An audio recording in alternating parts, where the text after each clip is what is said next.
ഇന്ന് ഞാൻ പോകുന്നത് കോട്ടയം ജില്ലയിലെ ടൂറിസ്റ്റ് ഡെസ്റ്റിനേഷൻ ആയിട്ടുള്ള ഇല്ലിക്കൽ കല്ല് എന്നുള്ളൊരു സ്ഥലം കാണാനായിട്ടാണ്.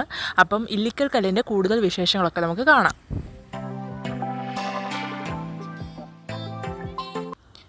ഈരാറ്റുപേട്ടയിൽ നിന്നും ഏകദേശം 20 കിലോമീറ്ററാണ് ഇല്ലിക്കൽ കല്ലിലേക്കുള്ള ദൂരം.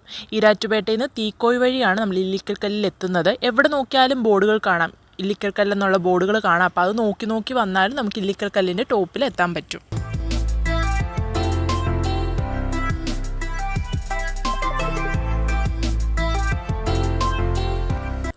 ഇല്ലിക്കൽ കല്ലിലേക്ക് എൻ്റെ സെക്കൻഡ് വിസിറ്റാണ് ഇപ്രാവശ്യം. ഞാൻ ഓൾറെഡി ഒരു പ്രാവശ്യം പോയിട്ടുണ്ടായിരുന്നു.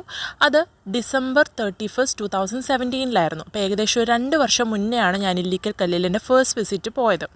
അപ്പോൾ അന്ന് വെച്ച് നോക്കുമ്പോൾ ഒരുപാട് വ്യത്യാസങ്ങൾ വന്നിട്ടുണ്ട്. ഇല്ലിക്കൽ കല്ലിനല്ല വന്നിരിക്കുന്നത്, അവിടുത്തെ റൂൾസും കാര്യങ്ങളൊക്കെ കുറേ മാറിയിട്ടുണ്ട്. അപ്പോൾ അതും ഞാൻ നിങ്ങളോട് എന്തൊക്കെയാണെന്നുള്ള കാര്യങ്ങളൊക്കെ പറയാം.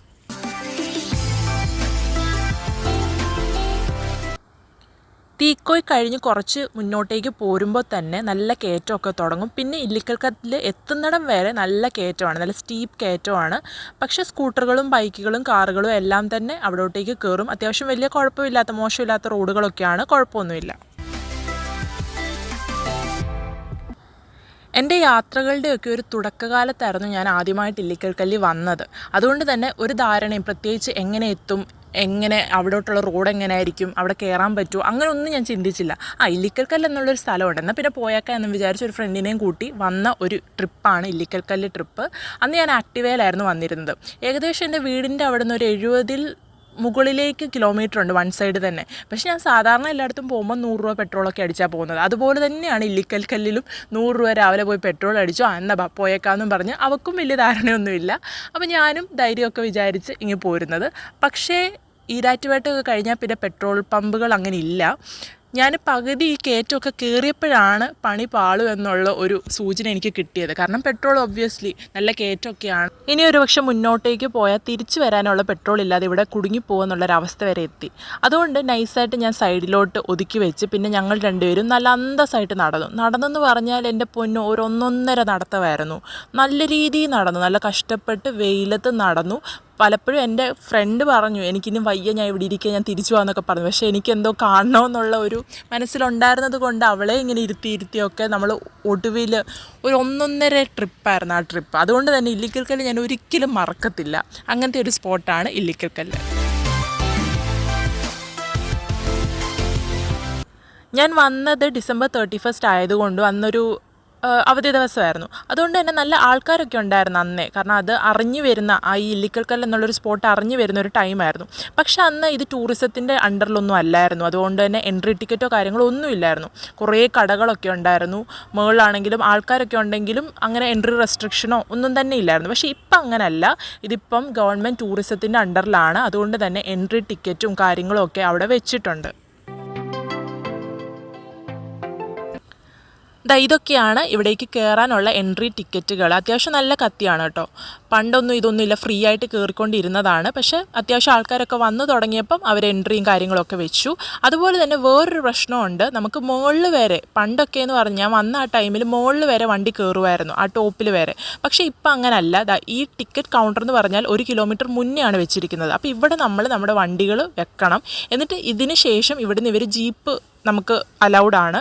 അപ്പോൾ ആ ജീപ്പിൽ 30 രൂപയാണ് ടിക്കറ്റ് ഒരാൾക്ക് വരുന്നത്. പക്ഷേ ആ ജീപ്പ് കുറേ ആൾക്കാർ കയറി കഴിയുമ്പോഴേ അത് എടുക്കത്തുള്ളൂ. അപ്പം ഞാൻ ചെന്ന ടൈമിൽ ഇവിടെ ആൾക്കാരൊന്നും ഇല്ലായിരുന്നു. അതുകൊണ്ട് തന്നെ പിന്നെ ജീപ്പിന് വേണ്ടി വെയിറ്റ് ചെയ്തില്ല. ആ 1 കിലോമീറ്റർ നടന്ന് കയറാം. കഴിഞ്ഞ പ്രാവശ്യം വന്നപ്പം 1 കിലോമീറ്റർ അല്ല, അതുക്കും മേലെയൊക്കെ നടന്ന ഒരു എക്സ്പീരിയൻസ് ഉള്ളതുകൊണ്ട് പിന്നെ ബാക്കിയുള്ള ഭാഗങ്ങൾ ഞങ്ങൾ നടന്ന് തന്നെയാണ് കയറിയത്.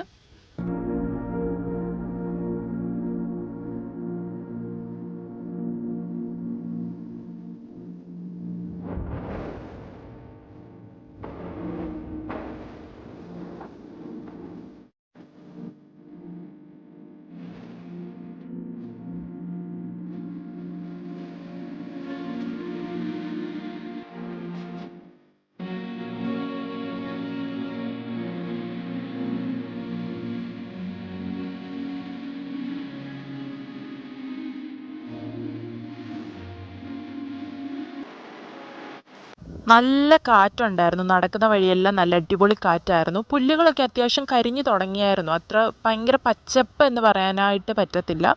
അത്യാവശ്യം കരിഞ്ഞൊക്കെ തുടങ്ങി. നല്ല വെയിലൊക്കെ ഉണ്ടായിരുന്നു. പോകുന്ന വഴിക്ക് അങ്ങനെ മരങ്ങളൊന്നുമില്ല. അപ്പം ഞങ്ങൾ എത്താറായി, ഇല്ലിക്കൽ കല്ലിൻ്റെ അങ്ങോട്ടേക്ക് എത്താറായി. അപ്പം അതിൻ്റെ മുന്നേ കുറച്ച് ഷോപ്പുകൾ, 2-3 കടകൾ മാത്രമുണ്ട്. പണ്ട് ഇതുപോലൊന്നും അല്ലായിരുന്നു. താഴെ മുതലേ കടകളായിരുന്നു. ഇപ്പം അതൊക്കെ നിർത്തിയെന്നാണ് തോന്നുന്നത്. ഇപ്പം 2-3 കടകളുണ്ട്. ഇവിടെ ബ്രെഡും ഓംലെറ്റും അതുപോലെ തന്നെ വെള്ളവും കാര്യങ്ങളൊക്കെ കിട്ടും. അപ്പോൾ ഇവിടുന്ന് മേടിച്ചിട്ട് വേണമെങ്കിൽ നമുക്ക് പോകാം. ഇവിടുന്ന് കഴിക്കാനും പറ്റും.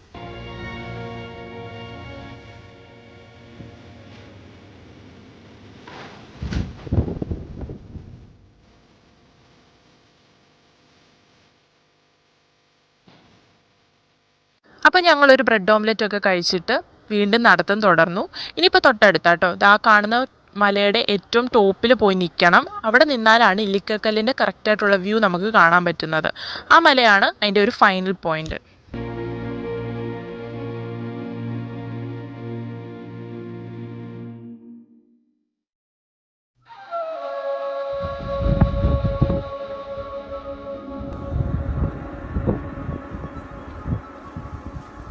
അപ്പോൾ ഇതാണ് ഇല്ലിക്കൽ കല്ല്. ഇത് കാണാനായിട്ടാണ് ഇത്രയും നടന്നൊക്കെ വരുന്നത്. നമ്മൾ ഓപ്പോസിറ്റ് മലയിൽ നിന്നാണ് ഈ ഇല്ലിക്കൽ കല്ലിന് നല്ല വ്യക്തമായിട്ടുള്ള വ്യൂ കാണാൻ പറ്റുന്നത്. ഇവിടെ ഫുള്ള് കമ്പിവേലി ഇട്ടിരിക്കുകയാണ്. ഇതിൻ്റെ അപ്പുറത്തേക്ക് പോകാൻ പറ്റത്തില്ല. ആൾക്കാർ വലിഞ്ഞു കയറിയൊക്കെ അപ്പുറത്ത് എത്തുന്നവരും ഉണ്ട്. പക്ഷേ അത് അപകടമാണ്.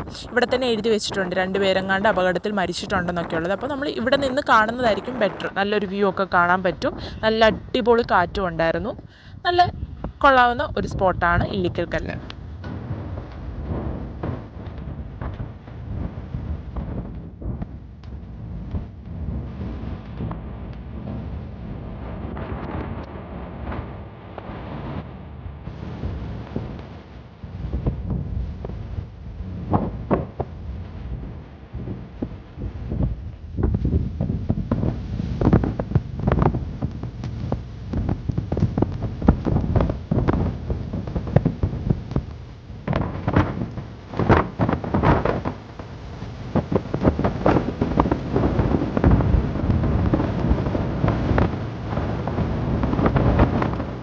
ഇവിടെ നിന്ന് നോക്കിയാൽ താഴേന്ന് നടന്ന് കയറി വന്ന ആ വഴിയെല്ലാം കാണാൻ പറ്റും. അതൊരു അടിപൊളി വ്യൂ ആണ്. ആ റോഡൊക്കെ അങ്ങനെ ഒരു ഷേപ്പിലൊക്കെ കിടക്കുന്ന പോലെ കാണാൻ പറ്റും.